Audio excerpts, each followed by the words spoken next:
Hi, this is Janice from ScrappyCutsOnline.com. This is one of my files from my website. Today I'm going to show you how to assemble the engine for the Easter train. This project can be converted very easily into a baby shower centerpiece with Baby Express rather than Bunny Express on the side.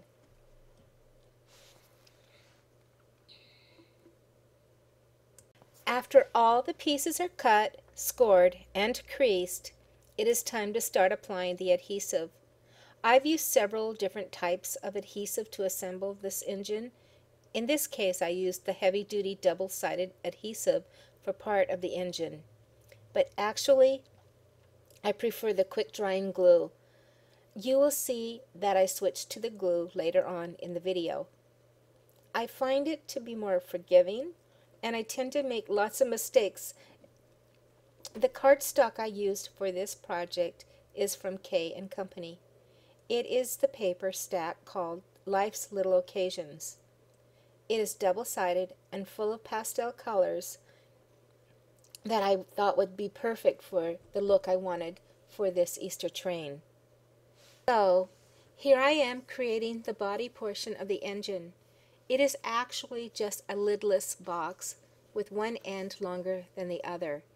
The long end is the back of the engine, and when it's folded back down upon itself, it not only helps stabilize the engine, but it also gives the same color of paper that's going to be on the outside of the engine.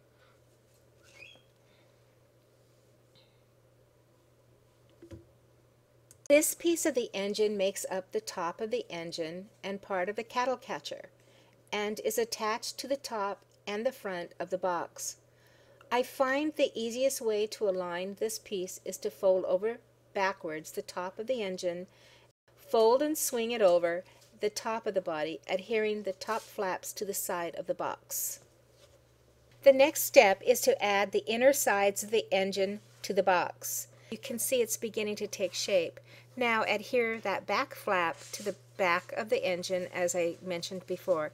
This is the outer portion of the engine. As you can see, it's different from the inner because the outer portion has the chimney attached to it, and the inner portion has an open window. On the outer portion of the engine, I kept the silhouette of the bunny so it would be really easy to place the bunny into its proper position. Now to add the outside of the engine to the box, you want to first add the light holder. I don't know really what you call it, but I'm calling it the light holder. And I attached it with a brad. You could use a brad, or you could use a bling, or anything you want. I just thought the brads looked nice because it would match the wheels. So then you would attach both sides of the engine.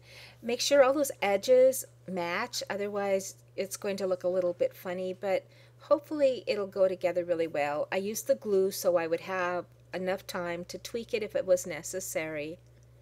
And now the next thing to add is the chimney. First of all, you want to adhere the bottoms of the chimney, and it just wraps around, and then add adhesive to the sides and wrap those sides together, forming the chimney. To form the top part of the smokestack, first of all you adhere the side so it makes a little square, and then you put glue on the right side of each of the bottom flaps, and then insert that square into the smokestack so that the scored lines align with the top of the smokestack. Again, I used glue to give me enough time to tweak the top of the chimneys for perfect alignment. It's really beginning to take shape now. And now the next thing to do is add that cattle guard. Adhere those two flaps to the sides of the underneath the cattle guard, and then add the cattle guard. I used my adhesive from my ATG gun, and that worked just fine. It doesn't need to be really strong at this point. Next thing I did was add the bell to each side of the engine. On previous engines I had put a bell on the inside before I assembled the box and the sides, but I had forgotten to do that on this engine. And here's the Bunny Engineer.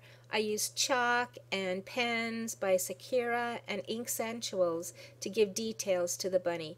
I have never had any training on how to toll paint, so I am just winging it here and just giving some shadowing to the arms and the ears, and then also the sleeves and the hat and the face. As you can see, there's 3 faces, one for the left and one for the right of the engine, and then there's one that has the facial features stenciled into it.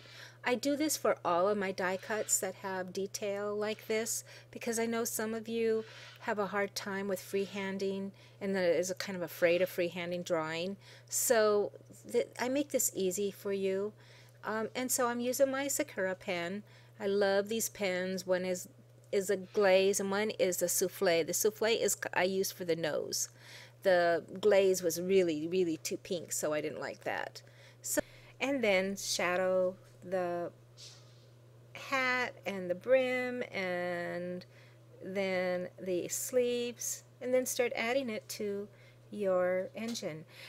In this bunny, I did cut out an ear. I think in my other bunnies I haven't used a cutout. I just used the pink the pink chalk to shadow in a bunny ear, and I really like that much better. And you'll see that if you watch the carts that I made to go with the train. So you start layering the bunny onto the train, matching the pieces with the silhouette on the side of the engine. There, he's really coming together now. Sorry, he's kind of on the left side of the screen, and there I'm adding the ear. You'll be able to see it better in a little bit. I'll scoot it over. So now that the ear is added, and then we're going to add the arm, and then next the sleeve, and then your bunny is done. Isn't he cute? The train is really coming together now. Many times I'm working with a little mischief bird on my shoulder. Well, he decides he wants to get into the picture every once in a while. There he is. He's a Moluccan cockatoo, a very big, obnoxious bird, but he likes the center of attention. So anyway, getting back to the train, I like to make a double set of wheels just to make sure that the wheels are going to be strong enough to hold the train up. I layered this wheel with decorative paper, and then I used stickles to highlight each of the decorated paper sections so it would look like Easter eggs. And then I used liquid pearls to give the illusion that the wheel had some rivets. Oh, there's Morocco again. Morocco, get out of the way. Morocco. Oh, he is such a brat. And so now you understand why some of my projects look a little messy, because this big old bird is in the way. Morocco, get out of the way. And there I am highlighting those Easter eggs again and adding rivets.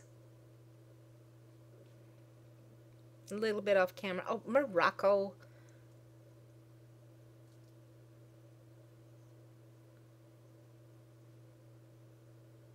I do love my bird, even though he is obnoxious. As much as I love crafting, actually.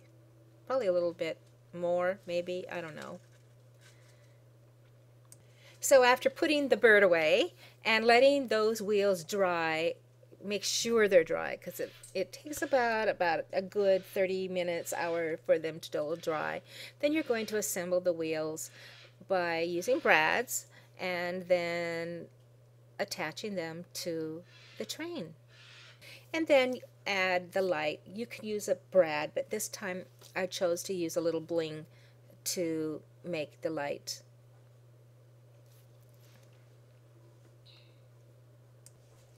And then last of all, put the words together and add them to each side of your train. I want to thank you so much for watching my videos and the great comments that you give me. It makes me so happy that you are enjoying my files, and it just inspires me to want to be more creative. Thank you again, and happy Easter and happy spring.